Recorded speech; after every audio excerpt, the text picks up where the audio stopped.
So Netflix dropped their live action version of Avatar: The Last Airbender. I finished it. And I'm going to talk about it right now. So the internet has been very divisive about this the last 2 days it's been out. It came out Thursday. It's not Friday. Some people are saying it's like the best thing ever. This is like peak fiction right now. Everyone's loving it. Other people are saying this is like the worst adaptation in the world. They're saying it's like worse than the live action version that M. Night Shyamalan dropped back in what, 2010, I believe, 2008. Whatever, his live action movie, that was really bad. People are saying it's worse than that.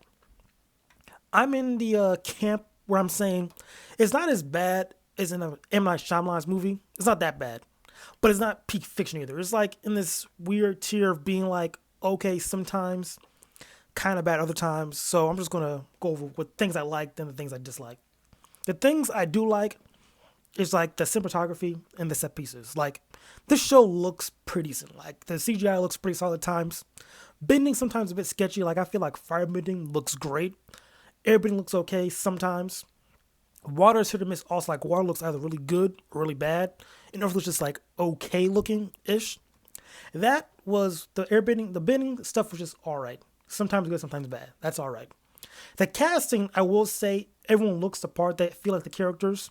Some people like are better at the characters than others. Like I feel like Uncle Iroh was like the best cast. He was really good.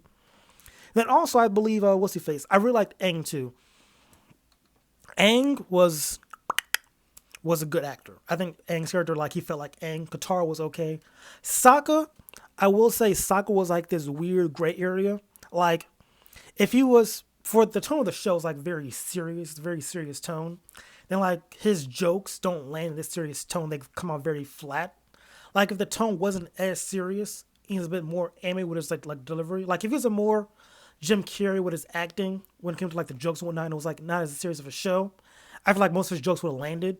But because of how serious the show is, his jokes just don't land the way they are supposed to land. So that goes on to like what else I like about the show. So they made the show like very mature-ish, or they attempt to. So like the show, like spoilers, it's gonna be like a very spoiler review. The show attempts to like have a very serious tone, like they show death and whatnot. Like the very first scene, like the firebenders like burn a firebender to death, and like you see like the charred body and whatnot. They show like the dead body charred. It's like okay, you're gonna go this route, but then at times too, when it's time to like someone was fine using swords and whatnot, they were getting cut up, but you don't see any of the cut marks are. They just get cut. Their clothes don't get cut off. They just get cut and fall down. So like they want to be serious, but then they also want to be kid friendly. It doesn't work. It's like it's very open. It's like either go fully or don't do it at all. And like they kind of were going halfsies with it. Like they could show burn victims, but then when it comes to like someone getting like cut, they barely show them getting cut. They just show like they get hit blunt force, then fall down when being hit with the blade. That I didn't like. Now, on to the story. I think for adaptation, they had the right ideas sometimes, but just execution, it didn't do what they had to do. So I'm gonna go over different parts of the story and you'll see what I mean. So like with Aang's backstory, they showed him running away like the first episode. Then it leads into him meeting Katara and Sokka. So like the whole Air Temple backstory with Aang, what happened was like Aang is like a very strong bender. Like they like really show this like hey he's like the strongest airbender. He's a prodigy, whatnot. I'm cool with that. Like let's really show like he's a prodigy. Got his air tattoos at a young age. That makes sense. But then they also revealed to him also like hey we need you for the war too. We need your help to stop the war. You're the Avatar and whatnot. So they're giving all this information to Aang when he's 12 years old. Like hey you're the Avatar. You need to save the world. You're gonna leave the temple to learn the other bendings, and that's why Aang ran away. So story-wise, I don't mind that too much. You know what I mean? They want to be their own person. They want to like say, okay, let's diverge a little bit. And that was like a cool divergence. Like, okay, Aang ran away from all the responsibility. Being told he was an avatar like at this young age. Then also being told he has to beat the war too. Also, like it was just like Aang had to get away, and he was also gonna be sent away to learn the elements too. So like three different things that they were giving Aang so young. He wasn't prepared for that. He ran away. That makes sense. Now compare that to the show where Aang was told he was the Avatar. Then he was like being ostracized by his friends because he was the Avatar. And then on top of that, Monkey Yasuo was like trying to treat him as a kid also. The monks didn't like that, so he was going to send Aang away to learn airbending somewhere else. So, good reasons to run away, but they made their own. They tried to make it more serious with Aang in this live action version, saying, okay, he ran away because of all these other factors, him being the Avatar, the war also, and all those things. Because in the show, no one knew about the war. The war wasn't really mentioned. It was supposed to be a surprise attack, but in the live action show, they know the war is happening and they need Avatar now. So that was a cool change, not so bad. But then we have another big change where instead of meeting Roku to learn about the Avatar and whatnot, he meets Kyoshi first. I didn't mind this at all too. You know what I mean? I feel like let's try to like give people something fresh but still keep the main story. So like they have Avatar Kyoshi control Aang's body, and then tell him that the Northern Water Tribe is going to be destroyed. So you need to go there to learn water bending to save them. So that's where they kind of diverge from the show, because in the animated show, what happened was Roku gave Aang a vision about Sozin's Comet. So Sozin's Comet is going to happen next summer. Aang needs to master all four elements before next summer to save the world. That was Aang's mission in the show, so he had to go to the Northern Water Tribe, go there, then learn each element afterwards. So there was like the sense of urgency in the animated show where, okay, he needs to learn the elements before next summer, a year's time, to save the world.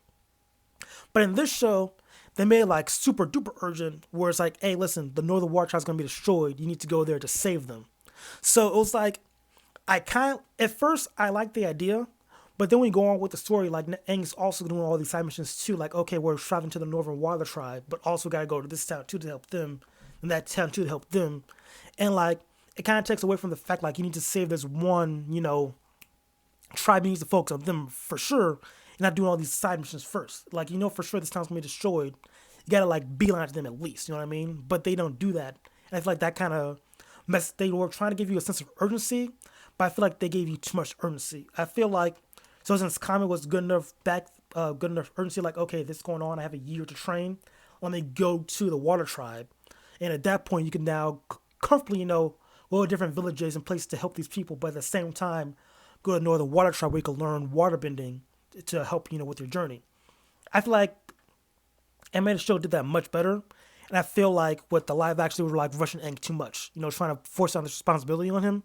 I feel like they should have given him a little bit of breathing room and just had it be Sozin's Comet instead. Because at the end of the show for the live action, what happened was Sozin's Comet was then revealed to be the financial plan at the end of the show, when that was supposed to be like happening in the beginning of the show for the animated stuff.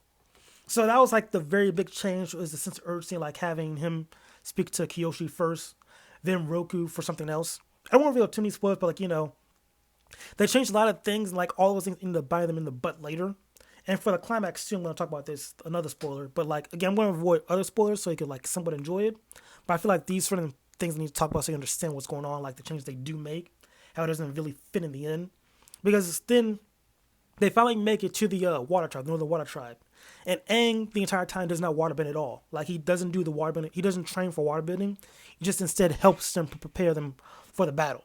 So now, instead of, Aang learning waterbending, he's then helping these people. And he does save them, yes, but like, the whole point of the show is him to learn the elements while helping people. And like, they took that major part of him learning the element of water to just save the town instead. When they should have, gave him some breathing room like beforehand, so they could learn the element as well, then also save the city too. Because also, what the show does is like the Water Tribe knows that they're going to be attacked.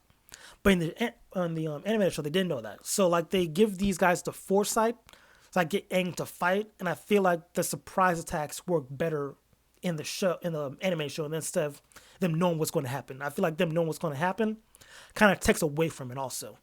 Then also, another thing that kind of threw off like another story I feel like was important was Katara learned how to waterbend and fight in the Northern Water Tribe. So like, they still have like the fight against Master Paku, but instead of her, being then taught how to be a better waterbender, she then just, gets granted the title Master because she just, did good in the fight.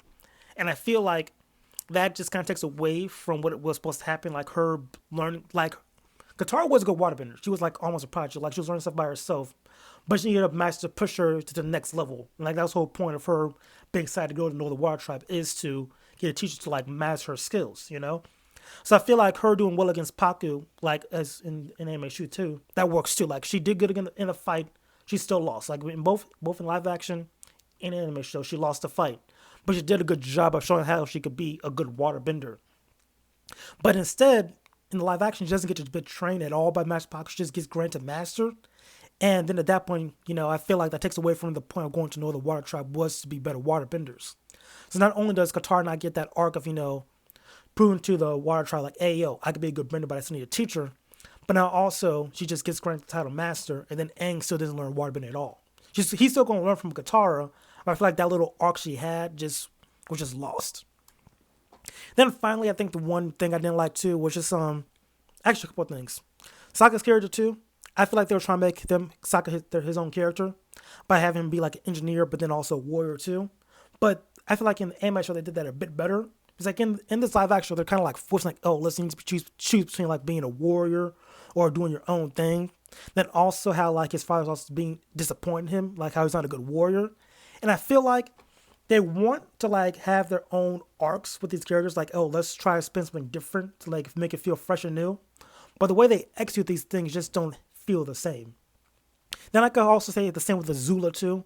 Like they're showing Azula early on, like the first season, then showing how she has insecurities and whatnot with her father and trying to prove to be the best. And like that's cool and all, but like the whole point of Azula was that she was a perfect character, and then her breaking point came later on in the show being this perfect character, then losing things, not being in control. So what I hope for is season 2 is that for Azula's character, she then becomes perfect character, then has to break down, because I get what they want to do is like give Azula